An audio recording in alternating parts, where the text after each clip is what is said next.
Seigneur, que ta grâce, seule ta grâce. Nous voulons instaurer un état de droit. Et dans un état de droit, il y a une justice indépendante. Ce n'est pas à l'individu Félix Tshisekedi de commencer à faire justice.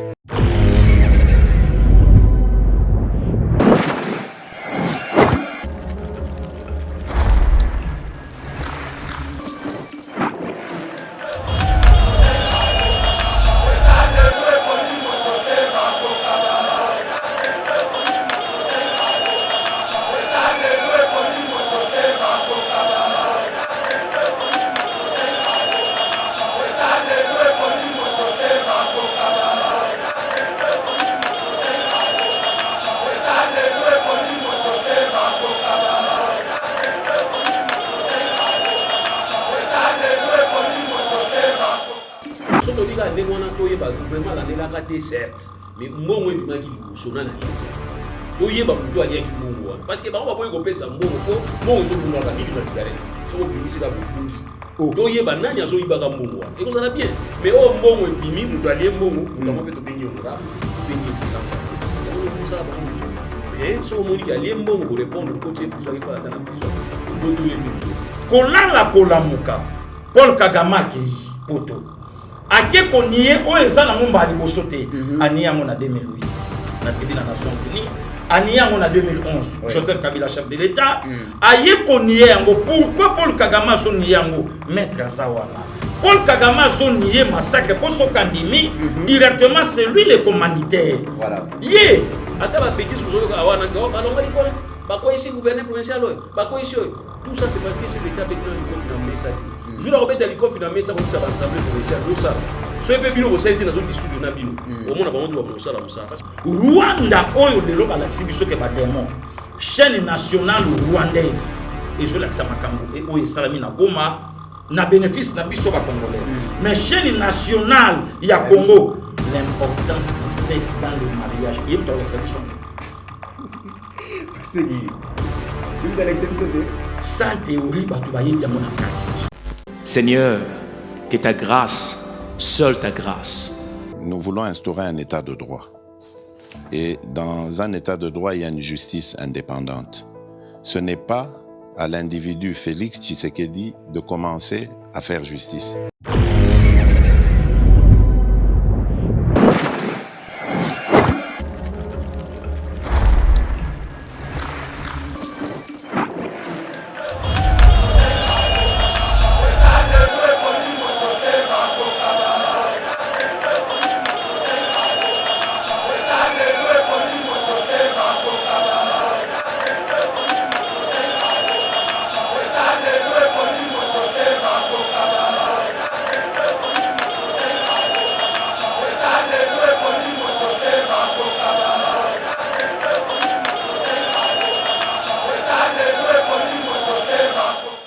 Très heureux de vous retrouver, mesdames et messieurs. Merci de nous faire confiance pour vous informer. Bon début de la semaine à Binonyon Sobozali Kolandabiso, la République démocratique du Congo, mais aussi à travers le monde. Comme vous le savez si bien, samedi déjà le 22 mai 2021, Boébi qui est vraiment volcan Niragongo et Salaki éruption et puis dégâts vraiment Isalaki Mingue. Et aujourd'hui, la délégation du gouvernement central est arrivée à Goma et délégation on a une mission à étudier et puis analyser situation à Goma pour apporter des solutions humanitaires et parmi les composés délégation on a tous un ministre à santé, ministre à industrie, ministre à enseignement supérieur, ministre à défense, ministre à solidarité nationale, ministre à recherche scientifique, agriculture et puis intégration régionale. Tokobeta li solo wana Bana Goma boza vraiment un soutien à Yeba TV na Oyo et Komelibino. Nous allons aussi dans cette émission parler de la question des Congolités. Vous le savez si bien, Noël Tchani, acteur politique congolais, a soulevé question Oyo à l'obike et Sengeli que Mouto pose à la candidat président de la République à la Congolais du père et des mères.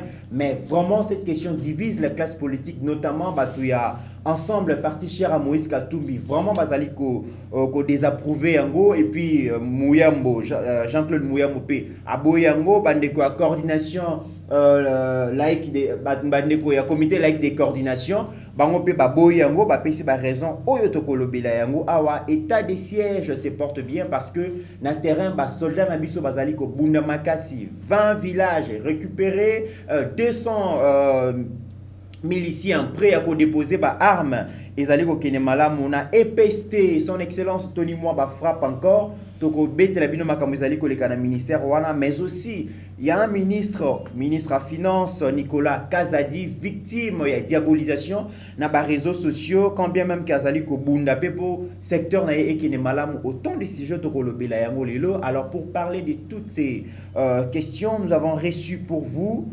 toyebike boyoka musabino parce que zaki bato liboso bafungolaka porte na Yeba TV mais te comprenez ta limwa karaboye aujourd'hui à Sekui et puis ça tombe bien le bezaki dimanche à Pentecôte, ça veut dire que Saint-Esprit zongelier a zongi bon na Yeba TV, lui c'est maître Loulou azali libre penseur mais aussi membre de la société civile, azali bon président, azali bon secrétaire national il y a jeunesse responsable de Yambi et vraiment Nessengo, mais aussi votre chouchou de la diaspora Pasteur Gili qui est déjà là oyo a yelelo pour à répondre na ba question oyo to bongisi lié au grand bonheur na bino bat bolanda kabiso. Merci beaucoup na équipe technique Mobimba chapeauté par Steve Condé et puis Meshak Ochudi supervisé par notre DG Oyo azali bon chadrak lolo azapé déjà wana pona ko coordonner émission ndenge et koleka maître Lolo. Bonjour. Bonjour Mitterrand et puis bonjour les pas qui Pasteur Gilit. Bonjour na ba téléspectateurs nyonso ya Yeba TV et puis aussi merci par manager et puis merci pour l'invitation parce que nous avons invité Naya et Naye et vraiment c'est un plaisir pour nous ya komona ki to bandaki na bino oui certes fona ndo mais na ki ma binoté ils avaient mal pas contretemps c'est quoi to check OK. Balama, il faut comprendre que Maître Loulou vraiment des retours qui azana ba fan belle la République démocratique du Congo mais aussi à travers les mandats assignés retour naé. Prenez rendez-vous à chaque fois que vous en avez besoin naé, il suffit qu'à bober en rédaction dans direction et à chaîne en tout cas to comme binoé. Leader Gili Bokola, bonjour. Bonjour Ndeko Mitterrand, bonjour na DG Shadrack, lui c'est mon patron donc parfois ceux qui ont mon costume dans la futa magande comit surtout na badate en tout cas na futa magande donc tant ceux qui ont na pète donc il y a quelqu'un qui m'a benga na bureau chez na makarna le bicha signature enveloppe yango donc batu bazwa na négligence donc je l'aime et puis je le respecte mon DG Shadrack Lolo HD Steve Condé oyazo tambusanga partout le monsieur bozomo na passé Gili boyebi c'est grâce à mon ami mon frère donc même Mata Francis Kamanda place à ça et puis Condé travaille. Donc tous ensemble, bon début de semaine, na Maman Jackie, Maman Charlotte, Maman Clémentine, et Sikaboza, Nzambe Abatelabino, toujours ensemble pour des comités, toujours compatir, na bande konabiso Goma, oui que babenga kabiso ebele pekuna, babona Yeba TV, baza ebele, en tout cas, à commencer par notre patron, DG Shadrack, na équipe nyonso, vraiment toujours partager compassion oyo, et longo nabino, na yebi kenzamba za bolingo, le sambo nabiso sali ke makambango pe sukaka ndengesuki. Très bien. Donc tout ça vraiment ensemble. Très bien, makambango sukaka ndengesuki. Alors maître Loulou, République démocratique du Congo, tu as qui surpris, ya koyoka likambo ya éruption volcanique ni Ragongo oyo to ba no saki biso atate quelques jours avant que en tout cas bozo ba disposition ndenge ça les maka partout ailleurs où ils ont mesures préventives et soit maka mais eyeli biso kaka boyo lokola donc kakebeti mbala moko to monika mbango ba larve ba niko couler tout ça. Est-ce que tout ça na ba service moko ya prévention zate ko sala ba étude ba yebisa biso qui na tel mois na telle date population pose à disposition parce que volcan est en éruption? Non, il y a des choses qui sont pourquoi? Parce que dans le niveau monde entier, dans le 21e siècle, actuellement c'est vraiment rare que nous ayons la surprise dans les calamités. Tout le monde est dans les États-Unis, nous pouvons y avoir mais si nous sommes niveau boy, tel bolongwa, et que les gars côté, donc nous sommes allés pas moyen. Donc moi je peux dire que tu as un observatoire où il y a un volcan à Bissau et s'il verra de jour au jour, mais malheureusement il y avait un problème de moyens, parce qu'on fait ça sous moyen, ça fait 7 mois, bon il a quitté, il y avait un problème d'internet, tout ça ils ont posé un problème. Il y a un moment toujours surprise Mais que voulez-vous et apporter biso le son? Parce qu'il y avait déjà un élu, na date plutôt dans le mois d'octobre 2020, si je m'abuse, assez alerté que déjà président de l'Assemblée nationale, il y a une situation, il y a dysfonctionnement et puis manque de moyens à niveau de Goma par rapport à ma observation. Tout ce qui est tout possible, tout y a des moyens. Tout y a des moyens et permettre biso de allouer des moyens dans le secteur très faible. Nous avons un problème, il y a budget dans biso. Certes, nous faisons un effort. Il y a aussi une affectation à la budget pour s'y porter. Mais mettons quand même le sérieux en place danger Zali. En lieu de place, tout les après ceux qui m'ont cambié. Aussi, la communauté internationale peut s'acquitter moins réserve. Il y a financé puisque la Banque mondiale est qui a l'ingé ko pesa mbongo te pour kala si les maza ko pesa mo baza ko lia yango. Yango akala ki na ya boine ko pesa. Ça aussi c'est un comportement pas digne. Il faut que tout possible tout s'imposer. To yeba ne to sala, ne to sala ki mobutu kala. To pesa mobutu mbongo pour la population azolia. Yango to sala ki système ba ONG, to le kana ba ONG na ba organisme mo permettre biso ba ko sala ba surveillance. Même na titre moko gratuit mais bazo sala mo mais bien que baza financer na niveau ya ba banque mondiale. Ouais, ko pesa mbongo ba lia ka isa rappelle bien. Mais to senga tout simplement cette fois-ci tout tcha série. Et ce qui est encore bien chez nous c'est quoi? Tu as une fréquence nango. C'est entre 18, 19, 20 ans. Et c'est les pétacs. Tu es aussi surveiller tant que comme période où tu es à disposition. Ok. Alors, maître, tant que le BIMAC annonce parmi les délégations et outils Kinshasa pour résoudre le problème, on a tout le monde présence, il y a ministre, il y a recherche scientifique. Que représentent ces ministères aujourd'hui en termes il y a budget,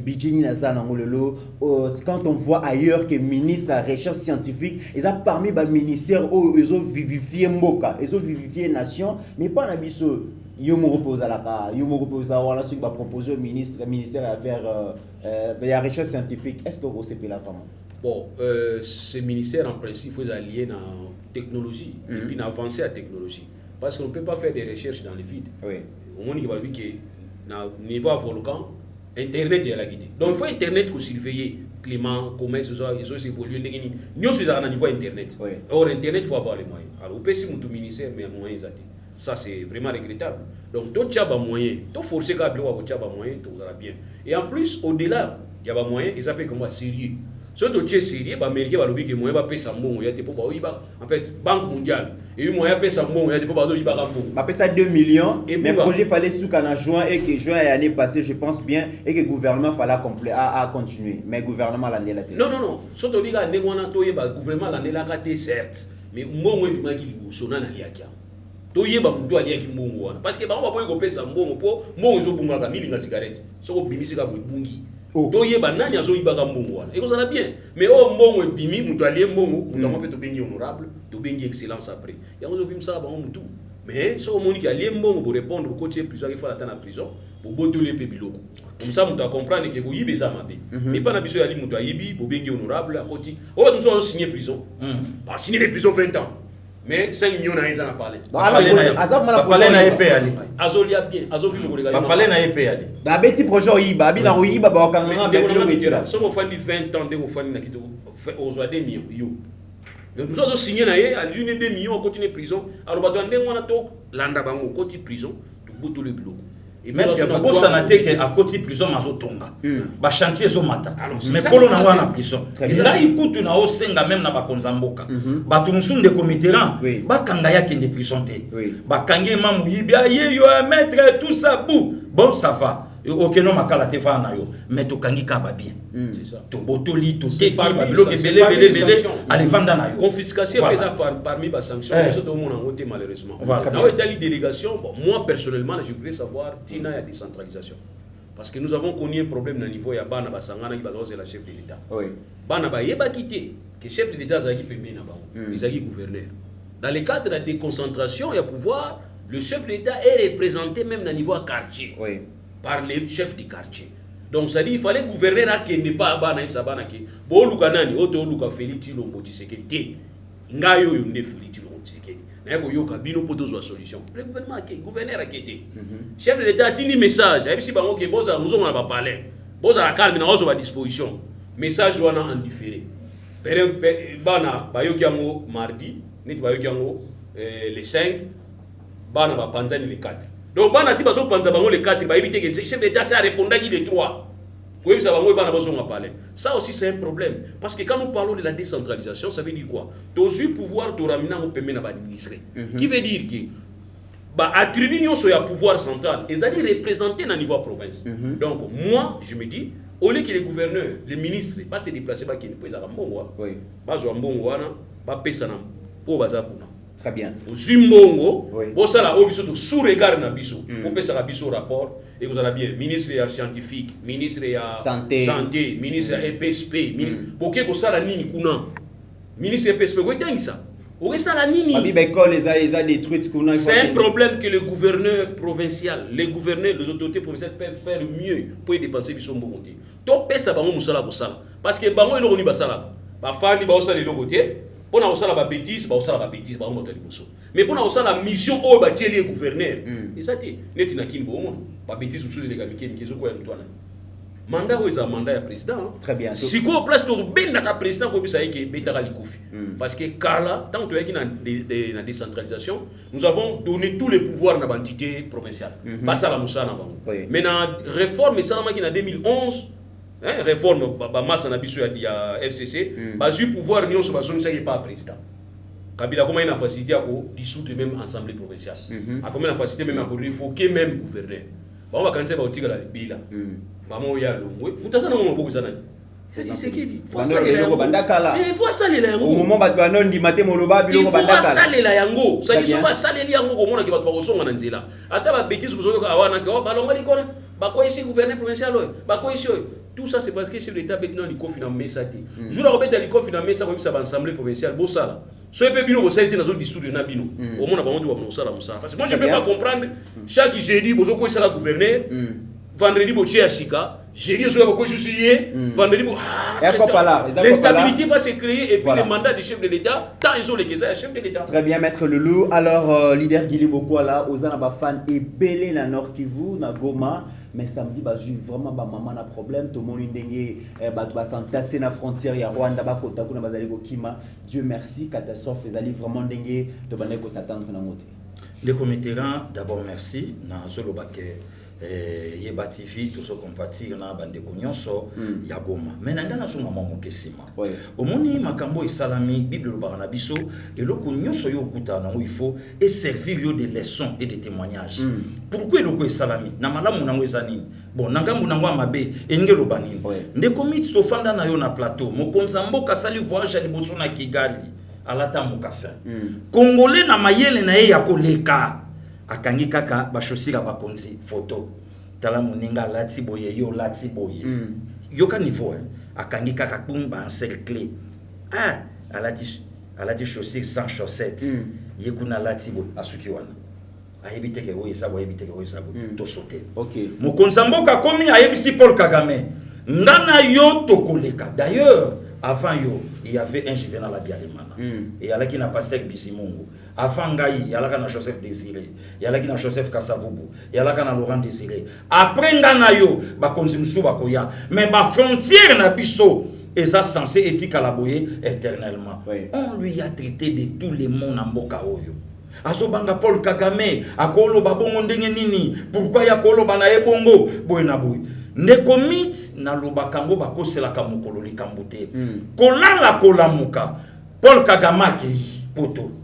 Ake konie o ezana ngomba libosote aniyango na 2008 na tribune des Nations Unies aniyango na 2011 Joseph Kabila chef de l'État aye konie yango pourquoi Paul Kagame zoni yango maître Zawana Paul Kagame zoni massacre pour so kandimi directement c'est lui le commanditaire voilà ye Paul Tangwa aboyi yango ce n'est pas na mukonzamboka mutakolobake ozonga na pamba Paul Kagame enge komanini taba Paul makamona yo ebiango te boina boke bana yo ngana beton okozwa babor wana komola vandi abi beton travailler n'était sur islam na mbokani OK na yebité ce congolais so ebake facha sa premier citoyen africain lelo même langage na ye il faut Afrique et landaye lelo na sima est-ce que congolais ebiango mokonzamboka a renvoyé Paul Kagame na tribunal congolais te na tribunal international abi bisote rapport mapping mutesala makambouana rapport mapping mutebi makambouana donc congolais te mutaloba ke oboma biso autant de morts au sala bona non bapaya ndeko Mitterrand il y a un problème si que l'on attend 30 secondes mon frère en tout cas aux en attend oyebi na bane 90 et ça là ka soki ya outil poto soki na Zaïre yebaka koloba français te tanga outil France Belgique aye au sentiment ça va dans la tonalité na diction mon frère Digili tu as grandi oh comment vous allez Condé c'est qui encore c'est oui les cadets oh là là wana outil donc engela sabino ke à s'intégrer ce qui pas outil state aye donc ozoyo kamit accent anglais j'ai danger te pasteur Guillaume oko sangate na français o beta accent ya français beta pe accent anglais o te ka fuyi sida te pasteur Guillaume mit na zo beta state na kuta na Marie Cécile Okito na kozwa ma travail bien bon temps na boya yo ka diction Didier Baye ya la kisaki yo te to so nza neli pa la kisaki moi mike ya neli azo beta ngo ya musika fallait mato fanda ma passer azo beta ma frère na ye mabor mais na kene temps na ya ya neli na ya kozwa ba faire ya ndenga muke na so vérité de comité très bien donc lelo tangu batu babandi ko kende poto bandi ko na biso ba congolais au lieu à s'intégrer na yebata on na yeba quitter c'est tout un problème OK l'audio moni ndeko moko boya boxer à sali vidéo pour na correct donc au lieu à lobata makambo mo konsamboka lobaki mais ye atengami akena ye mopanzi Chilombo owangani 8 millions de morts bona ndeko Mitterrand bandi ko foba zakana ba conseiller ngana suki na domaine boy tala domaine eza boy tali kambo eza boy abimi mopanzi kotanga kombo ya pasegili bon ngai pasegili tant que leader d'opinion na ngena yebisa yelo kola ndeko nanga la diesobe azo fêter anniversaire ne lelo na ngena yebisa ndeko wana abetaka makofi abetaka makofi pourquoi puisque politique eza monde na yete o lelo ayebi atelo ka boloba te kuto pe na osenga ye à répondre Junior Makabu Babunda puisque le lot mutazo ça la fierté à ma kofi na mboka na biso c'est Junior Makabu monsieur discipliné très poli et aux senti que Moutayebi Moussala donc c'est pas le cas na Motomoko avant de senti même na ba propos na l'idiotie aux mona que Moutayebi Bolobate donc na niveau ya leader d'opinion de quoi passer gili na kocha ikate ya momoni ba poluto de quoi ba fondro atinde ninga vidéo abi leki muto azana niveau no tenga libo d'abord azana leki et puis ba condition ba longola na bamboka oyo donc nzambe sunga ba joa ye na nzela ba kenda na ye bon lelo pa komi ya komi ameka garder moi ba biloko na donc autant nga na il y a ça dans ma co-financière dans la politique pour encadrer mboka. Très bien. Donc le loso mona ke tangu batuto komi na niveau ya makambo to komi de comité na ya le lo batu fo ba pesa fachi raison. OK. De comité to lali to la muki bande ko na biso bakimi na Rwanda. Yebisanga semaine passée Paul Kagame na fachi baswani makambo isalami quel est ce leader politique en bokananga oya lobité bokima kuna te kuna bancho bobimela côté ya Uvira bobima boye Burundi rien na kanza kutu ba créer pe banyagoma po baba statika la pe kuna basenga pe territoire donc les loso mona que nous avons un président diplomate un président oya zoluka kimia en Afrique un président oya zoluka politique ya bon voisinage to vanda to solola to yeba comment to va to zabandeko to ko kenemba mona tout ça pour toi comme en réalité il y a état de siège combien de voyages diplomatiques au Mokonzambo Kasali pour na koluka kameba makambo oyo nyonso to komi na molelo donc eloko batu faut ba comprendre lelo ya moi mais lelo monisco na réseaux sociaux silence radio. Très bien pasteur Gili nazo zongela toujours pour na dossier wana maître Loulou eloko pe indignation oyo ezalaki malamu to biso to moni au moment où na samedi ba compatriotes na biso ya Goma bazui kama bazui problème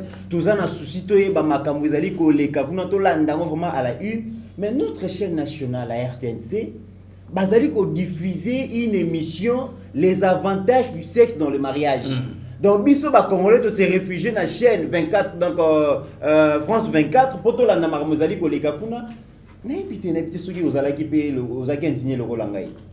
Oui, avant de répondre à la question, tous à la mingi étonné dans démarche diplomatique au chef d'État Zouaki. Je le parle en tant que citoyen congolais qui défend une institution.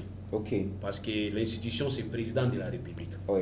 quelle que soit tendance politique, quelle que soit divergence, mais je le considère comme une institution, il faut qu'il y ait défendre l'institution. Et ça va te belé que tant Hebdo Charlie qui est au niveau en France, nous avons vu tous les présidents, anciens présidents ensemble, Simbani Balobi, non à terrorisme. Tant le 11 septembre, Batour Jumel et Koyaki, nous avons vu tous les présidents, anciens présidents américains, Bafani ensemble pour combattre, n'est-ce pas, terrorisme. Donc nous ne pouvons pas être dans la divergence, dans le niveau, il y a Bissika ou Batouara en France, il y a le rôle de faire un studio, il va dire que la moto, on va continuer la question, la réponse, c'est ça. Il faut que nous ayons une moto. Cohésion, donc, c'est vraiment cohésion nationale. C'est très important. Ok. On va dire que Kagame est gentil, Kagame est gentil, tu peux y aller. Kagame est obligé à aller au regard et à droit de l'homme.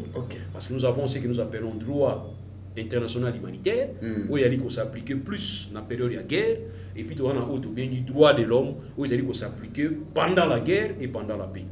Pendant la paix, tu as un problème de catastrophe et de droit de l'homme, il y a qu'on a la sexe, il y a qu'on a la religion, il y a qu'on a la nationalité, il y a qu'on a la difficulté humaine, nous avons un problème, il faut apporter.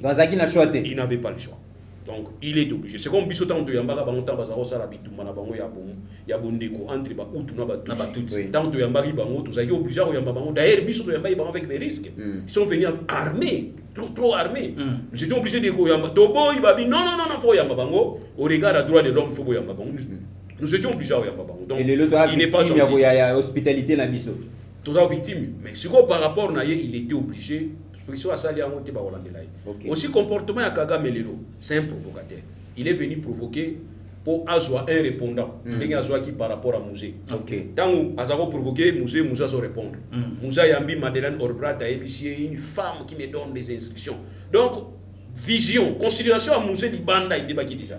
Et les gens nous disaient quoi? C'est un problème interne entre les Congolais. Mouzé, quand il disait qu'il y a un problème d'agression à Rwanda, voix parce que opinion international, ils ont pour Rwanda. Parce que Rwanda était devenu victime. Ok? Parce que n'importe quoi dans le système de opiniocratie. Et il y a une décision prise par les autorités en se basant sur l'opinion nationale. Si vous travaillez à prêter serment, 2 semaines ou bien 1 semaine après, non, 1 mois après, bah bengi na Rwanda.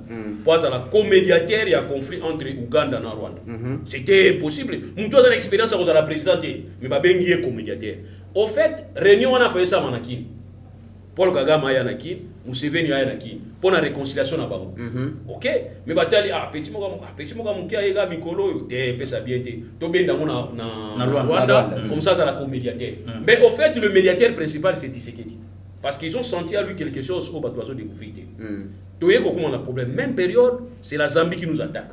Zambie a attaqué Bisso et je suis parti moi il y a RDC.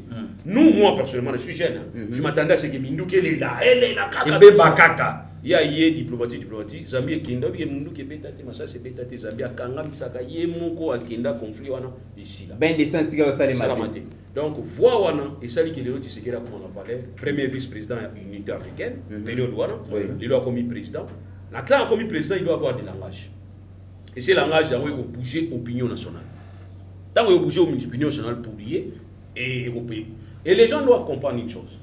Oui, Mikolo conflit entre les Palestiniens et les Israéliens. Ce que Moutomakasi a dit, c'est que Azobanga opinion moko. Les gens commencent à soutenir les Palestiniens et les Israéliens. Or, les Israéliens dirigeants, c'est l'opinion.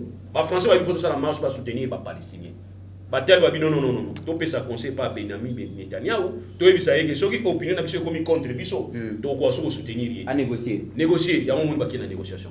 Donc il y a certaines choses où on doit plier. Tant qu'Agama stratège. Tant qu'Agama alors on va comprendre réalité. À qui on utiliser les médias français pour passer message à provocation. À passer message à provocation, biso tout aussi. Il y a des fâché fort, on a aussi fort. Un fâché qui fort. Na linga quand ça peut être évoqué vieux mokia na évoqué vieux mokia ya bwani na peteke coup de tête ka place na salle bazala kité wana mais nzoka yi ake na ye lelo Kagame zongi prévu donc c'est que opinion internationale va comprendre que Tshisekedi a pour na kotia kimia na niveau à Grand Lac photo compter pas naïe demain après demain au monde naïe attaque au longo président Union africaine à cause de l'élément où abanocha calme na ba pays mususu ça c'est ça parenthèse par rapport à RTNC mais ça chaîne au biso la narrative biso kala temps tous autant to ke ba chic avant na ke ni chic na yé temps na zana na ngotanga na gestion d'entreprise il faut na mettre na tour na limité alors ça va passer qui biso parlementaire de bois kala mais sans carte bah étudiant, bah camarade haut, bah ça va te IDPS, bah ça va sympathiser à IDPS. Avant donc qu'il y ait photo bête là autour kuna, tu vas faire le bagini. Parce que on préférait plus toi que tu sais que dans le bini que osérité le bini. Osérité espion le loti le zat. Vous comprenez que osérité ti le espion moi ça kana osérité. Donc biso to c'est totalement magoma mais voilà que c'est biso. Chef de l'État en France. Sexe dans mariage. Chef de l'État en France. Ali a passé message interview na ya makasi Kabila pendant que Kagame a pesi biso kanda. Au lieu de zéler na RTNC, tu es zélé na top Congo. C'était un message déjà. Peut-être qu'il ne veut pas vous dire qu'il y a un compte na bon roi. Si on a l'objet, on va dire, chef de l'État, on a RTNC. Mais il a fait, il vous a fait comprendre que ici je ne vais pas passer mon message. Il a passé son message na top Congo. Très bien. Donc pour dire tout simplement que RTNC c'est le moment où on s'adapter. Pour me côté na il y a vrai média où on jouer rôle ça c'est important. Vous comprenez? Il y a certaines choses on ne peut pas cacher. Volcan et Bimikuna, Nagoma. Et ça, trop comme les Congolais va y battre. Donc, il y a un avis que RTNC, Bino Landa, na Bino Ango. Là, ce que RTNC a dit Boutou, na Moi, na Bimi, na Bité Boutou, té Moi. Tu vois, la moins, on a le plus. Donc, tout ce qu'il y a, le baganga qui n'a pas rencontré, parce que, à autres travailler pour rendre service exactement, tenir toujours s'attendre. Très bien. Un changement au Salami. Très bien. Pasteur Gili, question à RTNC. Non, des comités là, il y a Moutakolia Malobate place jusqu'à tel point. Au moins, les lois, des comités. Il faut que comme on a un niveau et le bin à mettre. Que Congo azobeta. Congo azobeta, Moutadora, Moutafibo, Moutaveya, Moutamazembe, bisotou la nation d'abord. Il faut que comme on a un niveau. Natala match moko ya Barça azobeta na mboka moka libanda, bazui ba Madeleine. Ba koti na ba match. Ba bito kumisa na biso mutute, mais to eka totala. Oh soke zalaki biso vita ngara ben équipe on a pour la tifère noire. Yaka kota Sogalati fait blague de ringa bengi. Bomimingambu yaka. Et là, on est au Salakelelo, équipe en 1933, à un titre moko. Équipe en 1936, à un titre moko. Mais l'équipe en 1980, danger en Afrique. Des politiques, il y a un côté. Des comités, Ernest Kabila Bayaki, na RTNC. Bayaka na vision que non peut pas propager. Oyebi, j'ai aimé et lokomoko et bimi na monokomètre. Tolobango na ba plateau na biso. Kabila alaki na posa kotika pouvoir te. Donc Kabila arrangaki d'abord constitution, armée, aussi ba service tout yamboka, a focalisaki yango auprès na ye ke na kolongwate santa to motombele, y compris na constitution. Et ko sala boy, ko sala o ngana ko lobango ko sala. Mais dia fait que non Kabila a kotika pouvoir ake. Ba Ernest Kabila tamba yaki na RTNC, ba yaki na vision que yo na nommé yo DG oyoka ongana koloba des comités là Rwanda oyo lelo ba l'axibiso ke ba démon chaîne nationale rwandaise et je l'axa makambo et oyo salami na Goma na bénéfice na biso ba congolais mais chaîne nationale ya Congo l'importance du sexe dans les mariages yem to l'axibiso c'est qui yem to l'axibiso sans théorie ba tu ba yebi ya mona pratique sans théorie. Donc vous allez la poster à la montée. Batu baye bien on a pratique. Ezote ya mana banzela, ezo la ksa mana batama boma na banzela wa ba 7 ans. Voilà, pas mariage. Mutazote kakisi bukambeto yangoyo bukambeto. Chef bukambeto ni papa o soko juang bukambeto. Oh boma mama. Donc boma mama yangoyo boma mama bazote kam. Oh non, ngana yaka locataire na komaka bayer pour na zwaka mama kolo lupangu tala bora yangoyo. Oh. Eso te boy. Nakina. Ah on a qui ça. Est-ce que y RTNC mtate ki bilbisongo pour le lopa ko na biso que non l'importance du sexe dans les mariages. Ah ça marketing Voilà. Alors biso tozo c'est la tota mamozo kana Goma. Bande ko na biso mukonzambo kakati séjour na ye azongi. Bravo na l'excellence Patrick Mouyaya. Ne commitera na ya batu faut pas respecter Yeba TV. Tant que tu bandai côté la ministre information, batu bakanisa que non tout ça na compte à rendre naïe. OK. OK rien. Et le bien mon maître. To cause na ba divergence. Mais ce que comité tunga na commission na ngambo Congo. Donc ce que beti le moko ya bien nga na kotisko yo na ngambo. Ati muya lobi apesi instruction pour bazo ba disposition pour que ba congolais balanda makabuzo leka. Donc il a fallu que ministre Aloba ne ba changer programme RTNC. D'abord journaliste de son état Patrick Mouyaya, excellence. À l'artisco ponaye au sentiment que non ba ministre ba telemi na ba chemise ya parler donc de ka mettre ba telemi donc na elongi ya mawa pour na moka mais tout ça là kana ministre information beauté sur beauté donc pour ça la point de presse au senti na lèvre ba touchango na crayon leki na basil poudre ya dega labo nyo sona ka poto monaye mais en réalité boulot rien. Donc, Nasa contre, même na Jean-Marie, au moins il est le côté bravo. Voilà pourquoi on a passé qu'il est. Na ba fi nanga ba docteur Maïle tout le baka aimon le Congo. Jean-Marie Kassama na télé 50 vient nanga. Alexis Makambutu. OK. Donc babi loko le lobi soto loba et loko etali Congo to Simba Congo. Ndeko Mitterrand, comment voulez-vous état de siège Makamba volcan yé. Chaîne mon côté et lobeli yango même journaliste à Zoloba. Toko Kabolamboka oyo soy bolongoli X comme candidat président de la République. Tu es fou ou quoi? Est-ce que ça me quitte ça normal? On a intérêt à toucher. On a intérêt à yé. Ceux qui kaboché à côté, Moka Oto Kabolian. Maintenant, il y a une prison. Pourquoi pas te battre? Elle m'a fait pas fâcher. Il y a une prison. Voilà un peu de communauté. Ma programme est chaîne Nabiso vraiment ils a moi pas. Il y a un moment où il a interpellé que l'excellence, monsieur le ministre, a vérifié que a tapé na ba chaîne na YouTube. A côté ngo ba yeba banani. Ozo sa musani. Programme na yo sandingi nini. Boza wapi? Okomona caméra na journaliste. Ne pas ça to go beta mo le mama ote to ko tsambam. Yaka kota la titre émission wana. Parce qu'il y a panzi makambo goma bolanda. Oko cliquer boy. Et loko mo malonga.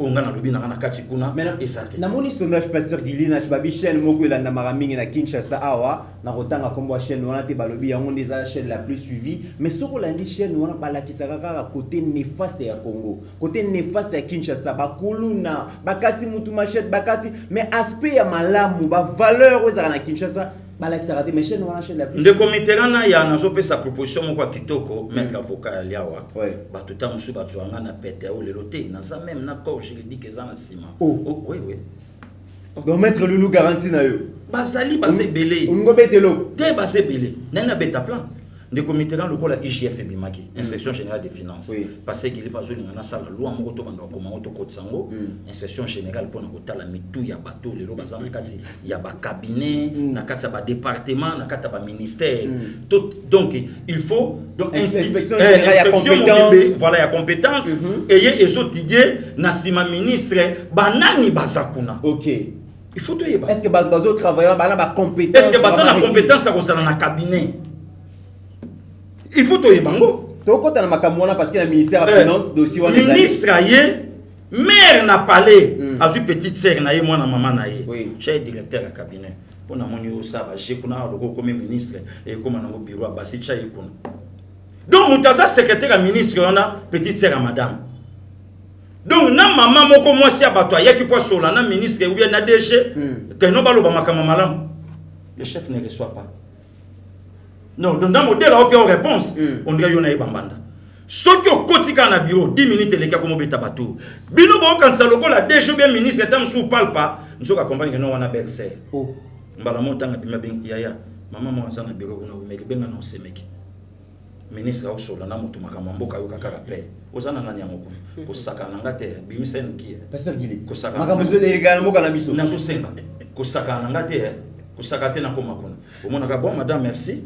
Comme ça bongo en tout cas d'ici là na bengayo vraiment en tout cas porter gestion boke katani malamo voilà donc ngai pe le lo passé Gili na so ko senga toye ba qui et qui. Très bien pasteur Gili. Alors on va avancer rapidement na moni ba sujet ezali belé maître mekana no ko beti la biso lisolo to doto mekana ko tali kambo yo l'inspection générale ya finance azana ba problème azali ko diligenter ba enquête belé na ba institution azali ko pesa ba rapport na ye ozali ko incriminer ba gestionnaire o baza ba détourneur mais aza buteur na eloko moko la plupart des gens qui nous ont géré hier ba se camoufler bongo na ba institution telle qu'Assemblée nationale Sénat baza couvert na ba immunité parlementaire.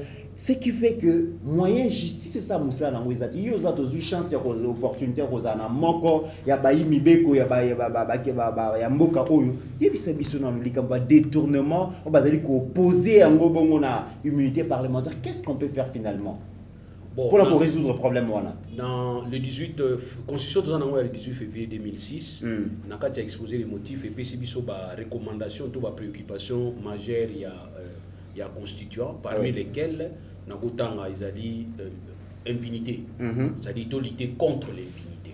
Et na lutter contre l'impunité en 1987 Izali conséquences, c'est-à-dire conséquences Izali oyo constitution 2006 à monaki pendant avant aya ko tchamo na constitution pour appliquer ça yango aya ko constater qu'il y avait l'impunité. Cette impunité est qui caractérisée par la volonté de Mobutu de voir le gouvernement et le président, c'est-à-dire le président, l'institution président, entre ses mains. C'est dans ce contexte-là tout ça qui IGF. Donc IGF a été institué en 1987 par une ordonnance de Mobutu. Or, vous voyez que Mobutu a été très très chiche. Mobutu a été kabulaté c'est la raison pour laquelle, au niveau de la conférence nationale souveraine, tu dis que tu vas régner mais tu ne gouvernes pas. Et bitumba o bazaki na ngona vie Etienne Tshisekedi mingi zaki yangwana obuta linga ki finance alinga ki banque centrale alinga ki défense alinga ki armée alinga ki affaires étrangères abenga ki yango ba domaine exclusif na yi réservé pas na yi alors na 2006 tu ko la système to collaboration na ba domaine to longoli domaine réservé to collaboration alors na collaboration ko mona ki ezali contraire na ordonnance Mobutu Sinaki en 87 pour instituer IGF. C'est ainsi que il faut réformer ça. Pour permettre à ce que IGF a l'ongwananu sous responsabilité du président de la République. Ça c'est important. Pourquoi? À chaque fois que IGF a posé acte contre un délinquant économique ou financier, celui-là va croire que parce que tu sais qu'il a l'ingati. Parce que IGF ou bien ça derrière la main du président est derrière tout ça. Alors yango soto longo yango ndengwana et permettre bisoto évoluer. Et on a fait ça. Pour y arriver, nous proposons que tout ça là un parquet financier. Déjà en France, nous avons un parquet financier qui n'est pas dépendant du parquet. Le parquet financier n'est pas dépendant du parquet ordinaire. Le parquet financier fait les enquêtes indépendamment. Tant que ça la enquête na yé doit toucher été. Na on peut ça par exemple le parquet financier ndenge ni foyer aux na RDC. Ton ndenge ni ezali na RDC. Bon moni ba OPJ, neti ba sergent. Aza sergent na police. Mais aza OPJ, toi aza adjudant na police, aza OPJ. Tant que ça la musala na ya qui a OPJ, alors ça la auto béni dans dossier judiciaire. Il ne dépend plus de son colonel, mais il dépend du parquet. Mais qu'est-ce que nous voyons dans RDC? Un adjudant OPJ a instruit dossier, capitaine a yé, pesanga dossier ou a un papier à passer. Tcha, c'est moi le chef. Non.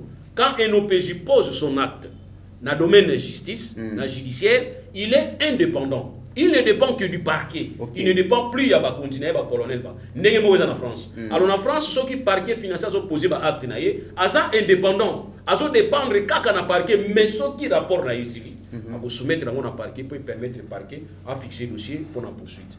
Et en France, l'avantage, ils ont dit que le parquet financier est continuellement mis dans la caisse d'État. Dans la banquette, il y a toujours exemple, il y a un moteur de recherche qui est moteur de recherche, il y a concurrence déloyale. C'est-à-dire, la concurrence déloyale dans le sens ni. Ils ont utilisé force moko contre Baninga. Position dominante. Aboy Baninga musuba le gambala moko fo le gana de panayi. Ya zo so ba mbongo ebele. Tant au parquet financier landeli aya ko mona kezali acte moko contraire. Il y a loi contre la concurrence, ba ya ko taxer, ba ya ko négocier na état français a bénéficié qui na 2 milliards de dollars. Mais na parquet financier on a dit immunité aux salatés. Na parquet financier pour mes amis. Bazo sala banquette na bango sur premier ministre Premier ministre, continue qui Premier ministre. Bazo sala banquette na bango. Ba fandi si dossier est fandi. Bazo dossier va vous soumettre au vu et sur tout le monde. et le parquet saisi, et tout le monde va saisir que le Premier ministre Azam, exemple, Premier ministre Azam Yibi, préviens-moi, Premier ministre Azam Yibi. Exemple, tu peux pas Yibi Bazali. Ceux qui ont Yibi, moi, Azam Yibi, il faut le bain. Ah, tu as un problème. Donc, on a fait exemple que tel dirigeant Azam Yibi. N'importe où, on a un système d'opiniocratie dans le pays. Opinion des gens. Et en plus, opiniocratie, ça dit qu'on s'est basé sur la moralité. Ok. Si on a Yibi qui perd, on a besoin de Yibi. Même dans la classe, c'est comme ça. Donc c'est que papa, aux autres, même Bana na yo en danger. Na chico ke bo, tala lulu muyibi, tata na muyibi. Mais tout le monde bakangi papa na mwana. Papa na mwana, même moi na makambona, maman na makambona. Alors suppose même to bossa ne peut pas kanga pe na oncle na neve. Voilà. Oncle neve. Alors bossa na raté parce que il non bossa na ndeni ni makambo zo bibisa venir na. Donc koto bakangi papa na mwana, koto bakangi oncle na neve. Oui, koto bakangi oncle. Alors moni yango tolobaki ke tolinga to ça la parquet on les ala indépendant pour permettre à ce que tant ozo poser ba acte na banquette na yi tolobaki que président Mutatindi. Parce que cette institution IGF selon ordonnance loi ou écrit à établi là-haut, ils ont placé IGF sous la responsabilité directe du président de la République. Oui. Donc il y a une confusion qui peut se créer, les gens peuvent croire que ah bah là on a matata pogno, ah bah yo kana tena Félix. Oui. Il y a parce que balobi déjà qui voilà,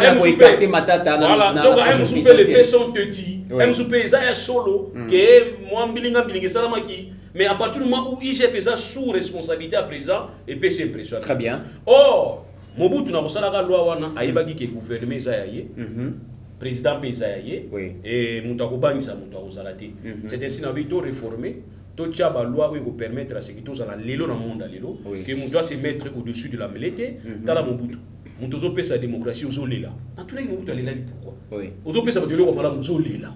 Après, on a dit qu'on a la partie côté opposition, côté au pouvoir, mais on a beaucoup de gens qui devient le chef. Voilà, dans tout ça. Le chef devient l'arbitre. Voilà, donc ça dit pour vous dire que Azara qui n'a pas ça à partager la carte.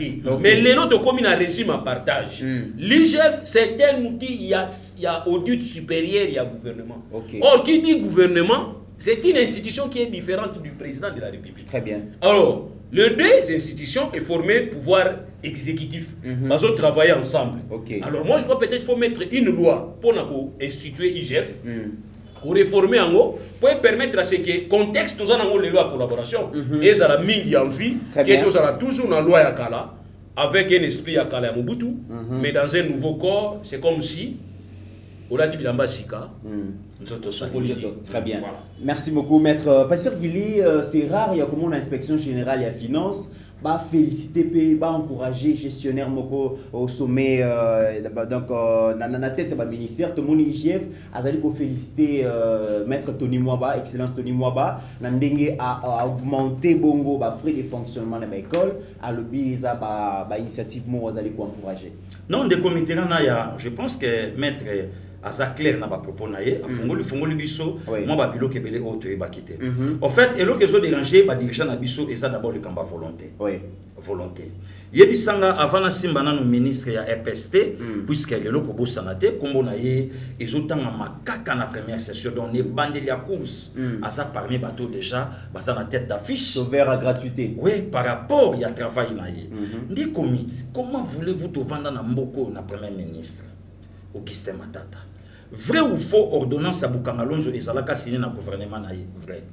Vrai ou faux et que Bukangalonzo est salé l'autre côté? Vrai. Mais pourquoi pas les loba benga Matata aya a expliqué opinion que bino boso tanganga, mais c'est vrai Bukangalonzo et Zalaka signé na mandat nanga, c'est vrai Bukangalonzo bito babimisalaka yango et salama bongote, mais du moins la personne d'Augustin Matata Pogno na sali bord nanga université nanga mais oya mboka ici mbate mais makamamboka nga ite tala non lelo azo répondre ndi justice ya presse na ebi le côté ils acharnement bah le bigot de dans IDPS c'est écarté dans la prochaine présidentielle mais mettre auto lo bango awa problème ya IDPS na kati eza nini voilà lelo skoton na yebisaka bandeko ke Shadar azalaka dauphin.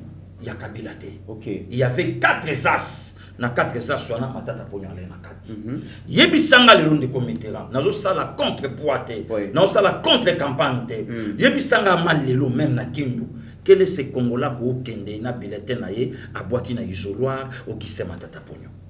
Ça te déjà tout. Donc, ils ont sorcellerie. Pire et simple, des commits. Lelo, et lo konga nazo senga ipana yo. Au moins, lelo tango lobi likambu, ya maître Tony. Oui. Babi loko oye zalaka na EPST.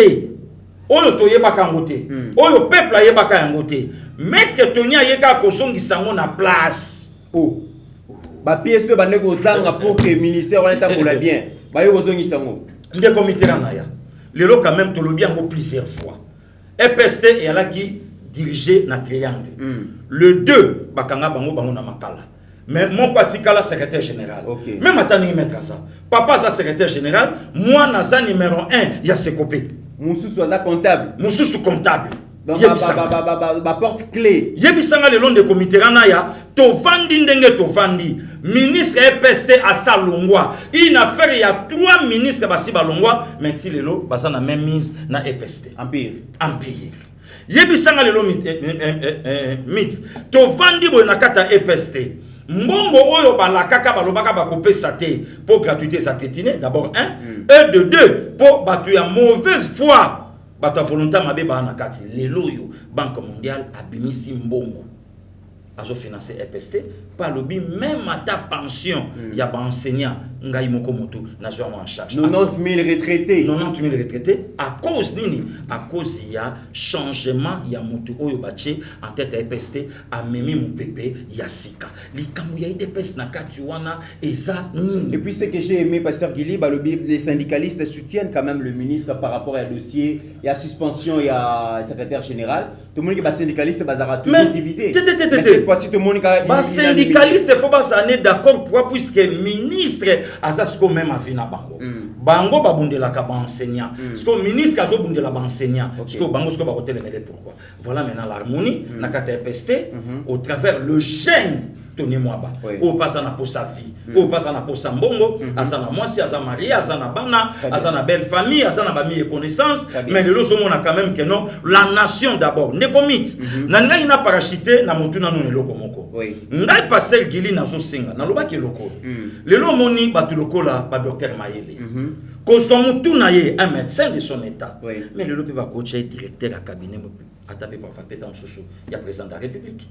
Donc les lots photos sont battus oyo azolo la leader na ye non place à koloba non. Donc les lots photos sont mutaza na kata cabinet a démissionné pour na yokanité na maître Loulou. OK. Tout ça là na un papa Vielunda Boulou. Muto atikela biso pont ya bandal kitambo pour makelele. La seule personne à démissionnant na pouvoir à maréchal Mobutu, le Vielunda. Nous avons mis le APC Vimoulaï, le lo yo asali. Mais pourquoi pas le lo tokoko salapé na batumoko bo sentiment que non, ba noma kinga na communication chef de l'État. Mais par rapport à la réalité na écoute na Congo, ngana ko kanangate. OK, a démissionné. Comme ça il est pas proposé pour chef de l'État. Abi na yebi type moko congolais sala kana voix de l'Amérique, RM Roger Montou. En tout cas, il y a pour travailler plus qu'un gars. Ah la voix de l'Amérique. Donc, Congolais, oui, Roger Montou. Bah, c'est pas peine. En tout cas, on a quitté la démissionné. De photo comme à niveau, il faut comme à niveau, il y a coupé ça bravo. Na bateau yo, bazo distingué, na domaine moko boy. Lelo maître Tony na ko bungaye. Kombo solo bama. Lelo yo Nicolas Kazadi. Oui. Na ko bungaye et puis ko bossa na teke. Nicolas Kazadi na zozongela pa ça. Asa a commis na kati ya acharnement moko baza victime à diabolisation. On va finir par ça. To aussi lisanango parce que c'est très important. Maître nazongi pa na non likambo ya congolité to invité qui opé beaucoup plus pour na makambo. Opé sa biso éclairage na likambo zali koleka. L'acteur politique Noël Chani a lobby pour oser la candidat président dans les prochaines élections, il faut à la Congolais des pères et des mères. Mais tout le monde a déjà guerre entre Yéna Moïse Katumbi, tout le monde Jean-Claude Mouyambo, comme il faut soutenir Moïse Katumbi, tout le monde coordination like comité like de coordination Église catholique, bah lobby basali ko soutenir dans basali ko désapprouver démarche wana ya Noël Chani parce que zali ko friser cohésion nationale, tout ça a besoin il y a unité, tout ça a besoin de cohésion, tout ça on a besoin de division et que loi oyo ezali raciste loi oyo et ko bebisa et ko créer ba problème la Congo yo le bini. Oui, na ko répondre yo mais quand on a personne na démarche mo zo sala mikolo yo na niveau ya IGF. OK. Na ina pesa prophétie moko. Prophétie. Oui, prophétie na ngeza moko. IGF abwa ki mbela ko lobaki ba PCA nyonso na ba président conseil de gestion azota la bino pona ba mbongo bozo bimisaka na ba réunion ba avantage illégaux et belé ngala ni sabino prophétie et ko kwela mingi muto SNEL fois yeba ki azali mandataire public. Un mandataire public azana autobenga autorité de tutelle. L'autorité de tutelle est le ministre à portefeuille et aussi il y a autorité à tutelle technique ou à côté portefeuille azali na finance sous tutelle il y a technique de finance. Alors mboka oyo gouvernement a sangana na président de la République basala autobengi pouvoir exécutif. Alors quand un mandataire a kobosa na kaza mandataire public a commis na casquette politique abana ko manka respect à gouvernement, je crois peut-être aux bundisa patron à l'instar il y a Viena Bisso il y a SNEL PCA SNEL vie André so dans le conseil na ko PC pa na yo ke bana balanga joan so ko moni ke pouvoir wana zo separa ngote ko zala mandataire na bangote il faut démissionner ndenge ndeko kina lobi longo na yo obi ke non na sepena na binote na longo na nga mais tu restes mandataire public ozana chef na yo parce que chef na yo eza ministre ya portefeuille mozo manquer gouvernement na respect na balangage moko boye ozo baka yo moko yebi oyo banda ko banda kala je crains que bango ba ko taike visiter po ba longo la yo te ki oto longo liyo ba ko yela ona ndenge chef la ki ona po chef la ki déjà voilà oza vraiment na kangi nanga mikamba congolité na kangi nanga congolité mais lo ça va tout passer dans un monde moderne so OK na niveau Israël na Israël balobi un militaire okozala arabe juif parce que kuna arabe juif pas ça kuna arabe juif so mikolo Palestine ba opotana na Israël na kati ya Israël il y a des arabes mais aza juif pas na nationalité juif mais balobi bango ba kota arabe est-ce que vous comprenez donc na ba pays au mutu ça boye banani bo pesa responsabilité et ça n'a pas de pays où ça. Donc confondre, il y a des gens qui sont venus me voir pour me dire États-Unis démocratie ezali kuna président za mingi bloqué. Kuna président za mingi, bon Trump n'a raté ko kende na justice. Kuna basala ba blague mais en Afrique, moi instabilité moko ezali. Donc faut payer sa confiance et pas muto e boyebi ki tata na bango yango maman na bango yango.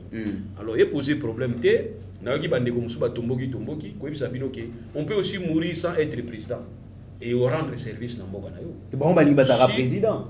Ah bon balaka ki bango ka président. Bango ba lobi soki ya za tomboki pe la problème lelo yo, c'est un faux problème et ko yeba ke muto abimisi loko wana aza muto parti politique. Moi, ce que je ne ferai pas, quand on a un parti politique, on a un IDPST, on a un ICDT, on a un PRT, on a un non, maître, différence c'est combien? Nakatoma lobate to ça na plateau na yo ndeko nanga. Différence c'est comme l'on a beaucoup na biso sanine.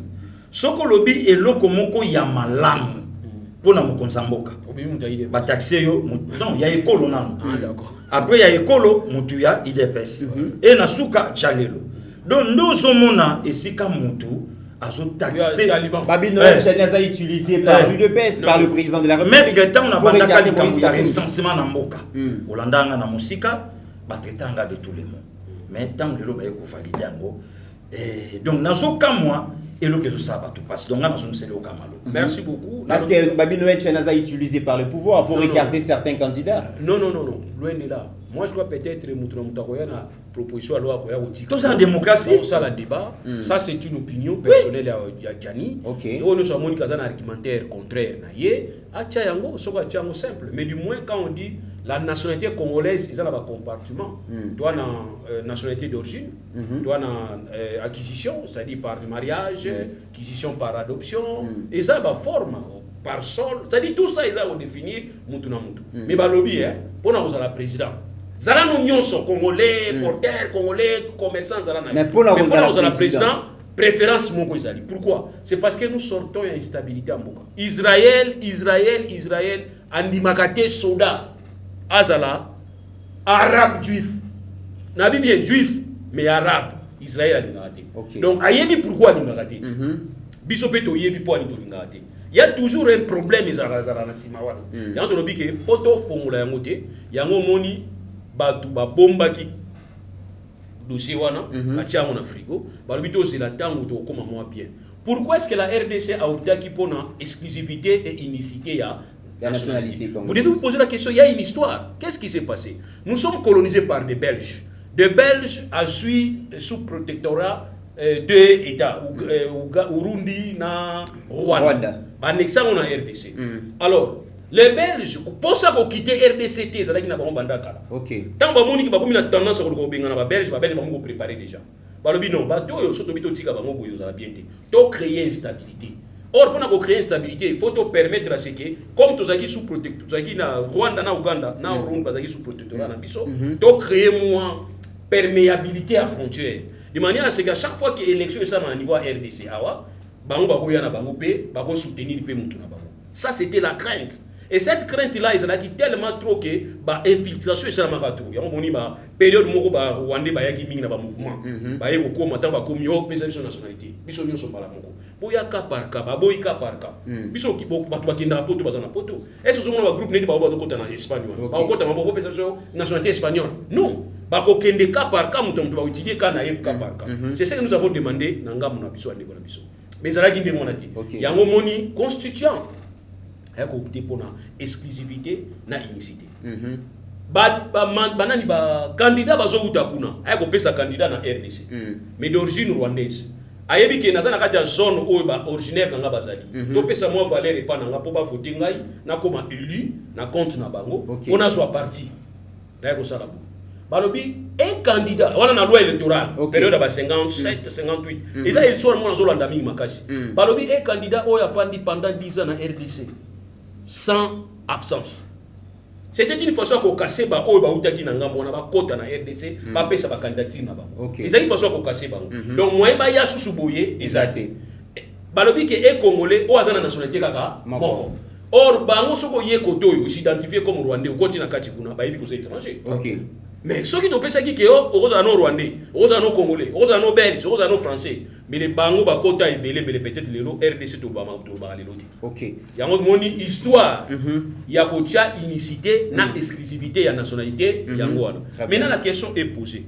Est-ce que crains-toi ici Lelo. Crains-toi ici. Il y a des gens, le soir il est ici congolais. OK. Le matin il se réveille là-bas rwandais.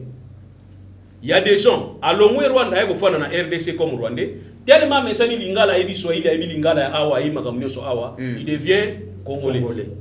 Alors, mutwande wana soko ngo tikala congolais. Tikala congolais libela, boya Rwanda libela. Yango ne unicité na exclusivité ya nationalité na biso. Moi je donne mon exemple. Je suis Mouoyo de Mwanda. Na Mwanda to na frontière na Yema. Koto bakabinde, koto baoyo. Nous avons une même culture, une même langue. Ce qui mouille à Télémio, Kabinda à Télémio, toujours solo là. Ok. Ce qui se passe dans Kabindas, on s'en fout. Ce qui est un peu là, ce qui nani Lorenzo, à Kangi Kabinde Lito, Yabani, Zekoule Lito. N'a pas un monde dans un mouille, n'a pas un macabon italinga. C'est pas mon problème. Donc c'est dire, nani président angolais, Azo Zekoula Lito, Yandegone, angolais, c'est pas mon problème. Mais Bino Bandegona Biso. C'est ça le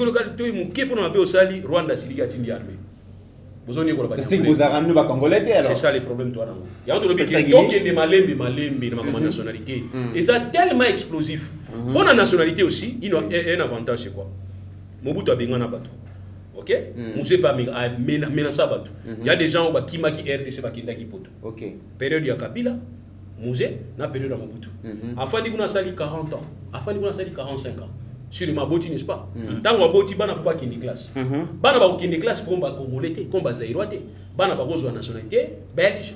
Et c'est quand on va place pour permettre d'attendre. Il ne faut pas qu'il y ait 40 ans, 50 ans, on va master.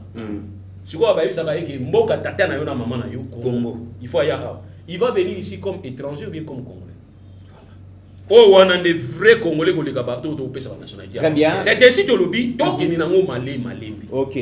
Chani a pesi idée, ou azana idée contraire à Chani aluba. Ngai pona nga pour Chani alubi, nazana nga contreté. Na lobi pona poste wo wana. Ils ont tellement de jalousie. Que faut zara tatana mama comme. Et puis non. Et puis maître, ata yo monde commit. Nga na zo monde Noël Chani a pesi afinaï. D'abord tozana démocratie. OK. Liberté à langage ou bien d'expression. Etali Moutounios. Congolais, notre constitution, le but aux égaux. Alors bien le but pour être candidat président de la République, zala de père et de mère congolais. Et suis Moutou Wapi. Papa Seigneur Sobo Sonabino. Zala premier ministre. Zala boy et suis Moutou. Le premier citoyen on a ici. De commis tokoluka vidéo na sanango. Oui. Oyo musée Laurent Désiré Kabila. Alobi nazo bengana ba Rwandais basonga. Nasa circuit na mon ministre des affaires étrangères. Bakara azo plier bagage. Na tulengabi yope Rwandais akamwe. Nde comité ranaya. Tozala na ba Congolais oyo ba dondui pendant 18 ans ya pouvoir à Joseph Kabila. Ba Congolais mais bazala ba général elobi musée. Na ba groupes armés entre autres Saïdi Ngoma, entre autres Alexis Tambwe Mwamba, entre autres nani ba vie Wamba de Wamba. Donc bazala kuna. Mais tango ba yé Alexis Ngapé sa biso leçon présent Sénat. Donc nana moni na ngai problème té. Parce que gili olobaka pe mingi. Tous les cas na recensement. Toyeba obotama wapi. Mama na yo nani. Tata na yo nani. Et ça nande komoka lobaki alobi ya chaka makelele on a père na centrafricain. Ah on a raison. Mais tous les cas qu'on a recensement. Très bien passé. Pour l'état ayeba ke passer gili pa lobaka trop. Tata na ye centrafricain. Donc c'est ça de comitéran. Donc nana moni nanga problème ya ndeko Noël Chanité. Et puis curiosité na ngeza wapi. Ndeko nani Noël Chani pardon. Aboua qui libanga na mulili. Batumo balobi o seke yo tanga ka moto na biso. OK. Donc seke moto na bango za biso te. Très bien, pasteur, il t'a commis vraiment dans cette émission ministre de finance aza victime ya campagne de diabolisation. Balobi azali ko travailler na ba membre ya PPRD, azali ko travailler na ba kabiliste, balobi azali ko tika ba combattant ba bundi na UDPS pendant autant d'années, azali ko travailler na bango aboua qui si bango a travailler bongo na ba combattant. Alors, ils ont travaillé dans la FCC. Mais ils ont arrêté portant organisation fonctionnement. Il y a gouvernement dans les bimités, mais à nommer les membres du cabinet. Non, nous coûte bimité, mais nous avons assigné un côté pour avoir financement dans le ministère. Oyo et ko permettre si ko ministre non et ko permettre ministre na ministre à nommer maintenant ko ba membre ya cabinet na ye. Donc bato baza na ba cabinet ya ba ministre et ça bato ba ministre ba ye ko kuta sele ya la gouli si po oui si posons ce ka kuta ki 10 à suspendre nanu 7 momentanément pour na frais d'émission nanu mo konzamboka a signété bino bosala. Parfois, à Kotikala, la directeur à cabinet Yakala, parfois à Kotikala, na Mutubo Yakala. Oh, la majorité à Batouana, Basala qui Batou, il y a de l'autre côté. Si ce qui financement, il y a un ministère et bimi. Et puis arrêter, on a ce qui est arrêté, on a ça signé par le président de la République. Nous, Monisikoyo, ministre exemple Nicolas Kazadi. A Kolimouche Batouana, a nommé Batounae, oh, Yakosa Nabango, sûr que X n'a pas travaillé naïe, Y n'a pas travaillé naïe, O n'a pas travaillé naïe. Bon, au monien de comité il y a un problème aussi. Et le colelo, on a comprendre est-ce que les lots bande qu'on a biso, basa informé, il y a colanda politique ou bien tout ça politique qui gagne à fil. Vechanga na bao. Veso chenga na bao te na otumbayo.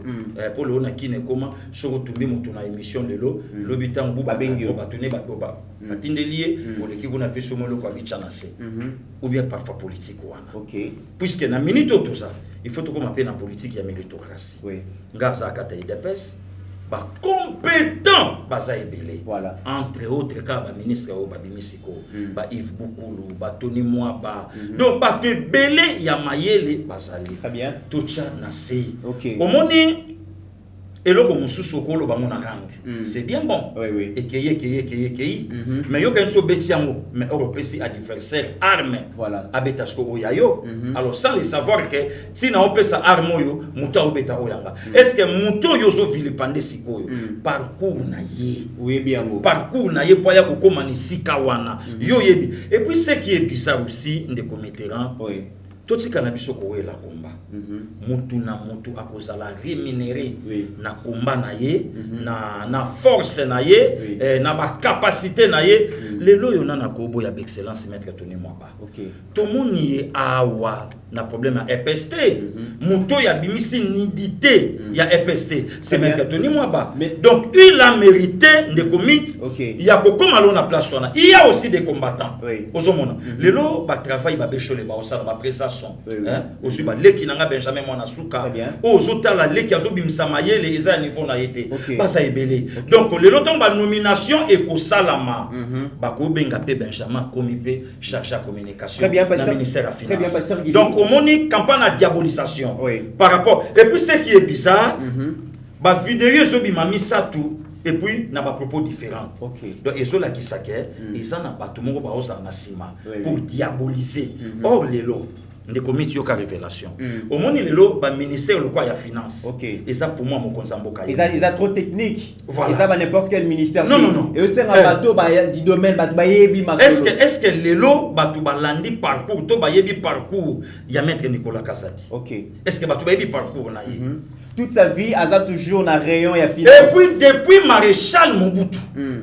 Depuis maréchal Mobutu.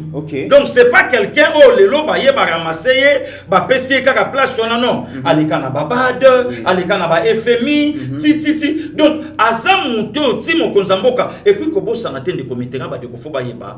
Lelo ministère ya finance c'est les poumons d'acier ya gouvernement.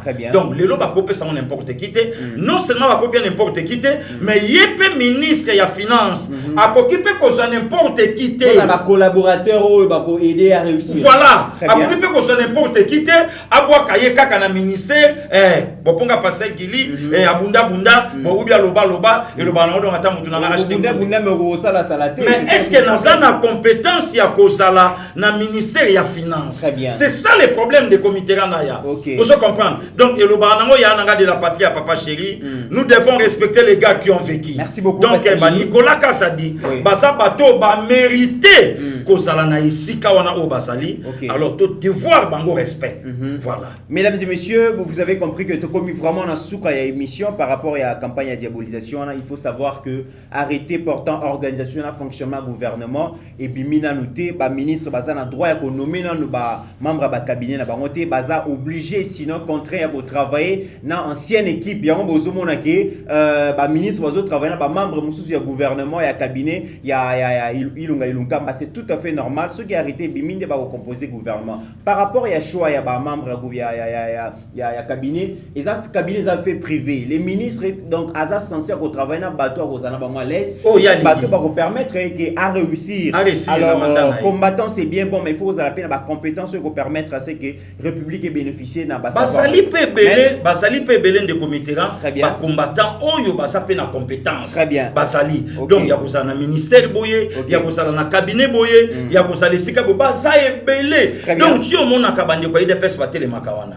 batu nsu bakansa loba ino bakaya zero or ti batele makana de comité ezana batu ba utaka misala aparke mutuka naye ezana ba ingénieur ezana ba bayer donc ezana batu donc ezate ke gaya zero bayaka batele to so obemi na ko na parlement de beau. Voilà mesdames et messieurs to komina suka maître Loulou to kopé ça vraiment le ba pour clôturer émission lelo. Merci beaucoup, merci na parole à Soko Singa. Bon nga en tout cas na obolobi makamba ba ministre bozotia bango en difficulté.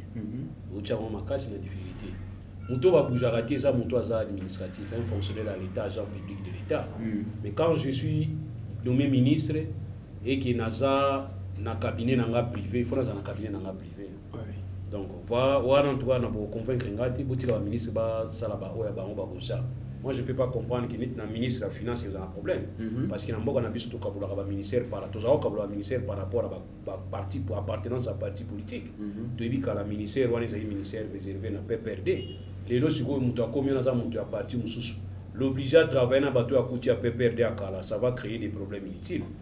Donc tout le monde a une situation ya Benala ce qui Benala na Benali na France où il y a qui proche il y a président tant premier qui pas président mais qui bouger président parce que ba que azam muto azala qui fonctionnaire de l'état Donc, en tout cas, place où on a beaucoup bougé, on a toujours à côté de moi.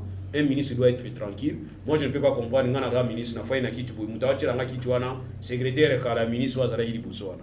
Acha nga bord bien ni. Ya on a le bipona nga en tout cas botika ba ministre base wa bateau ya bango. Qu'est-ce qui est important? Aponi bateau mais quand on a logique à pour bateau ndenge de ba méritocratie. Voilà. Et puis entre nous soit dit, nous doit mériter peu fort dans les critères parce que dans des comme même la gratuité a un critère.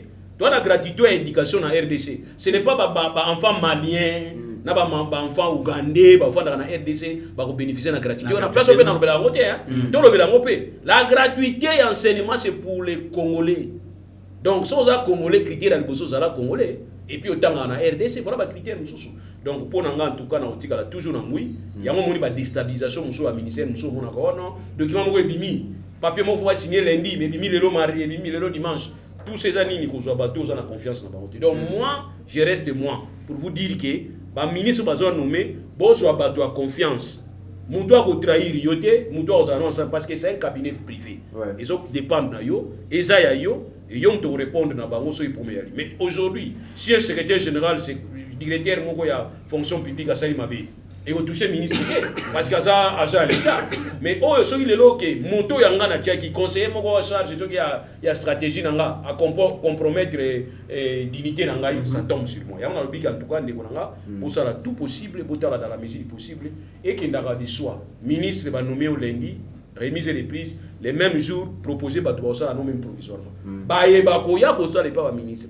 Boyo qui bien bon on a le limité. Tant que vous avez été comme un ministre, vous avez 100 000 $. Dans son mandat. Oh, très bien. Merci beaucoup, Maître Loulou. Pasteur Guili, le mot de la fin pour nous clôturer Mission Lelo. Non, de committerons, vraiment, c'est un plaisir. Ndenge tokutana kina maître. Et puis, tokabwana tangu yebati via zongulu manan. Donc, lelo yebati via komina mino, pas au bukatisha mukua. Donc, naebike, avizamba ne aliboso. Mais tu continues pour ça là. Moi, tant il y a Koyoka, ceux qui m'ont correction, tina lisu lelo au monde congolais, azo fingande konaye nase. C'est la bassesse. Et sa bassesse. Au monde mutafandi yo, gili zoba, mais la kisanga. Donc tina te. Donc lelo tout ça a besoin.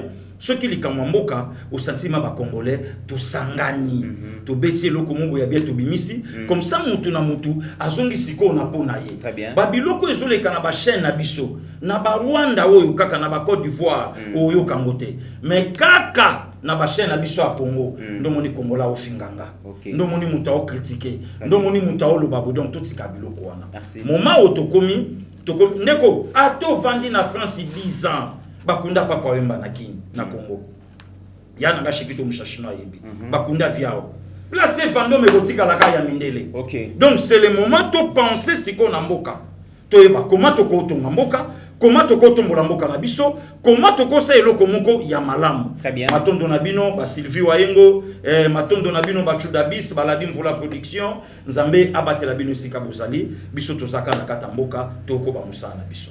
Merci beaucoup, Pasteur Guili. Merci beaucoup, Maître Loulou. Merci, Nabino Nyos, Oyo, Bolanda Kibiso. Et puis, bon retour na Floringo Manaebi qui déjà les lois à Kata Belgique. Na Bosalité, Maman MM, donc Malumboui, place aux Ali. Vraiment, salutations spéciales. Salutations na Maman Jenny Kayembe. Ndaya, pourquoi pas, na Francis Kamanda à partir. Il y a Afrique du Sud, Didier Baye et place aux Ali.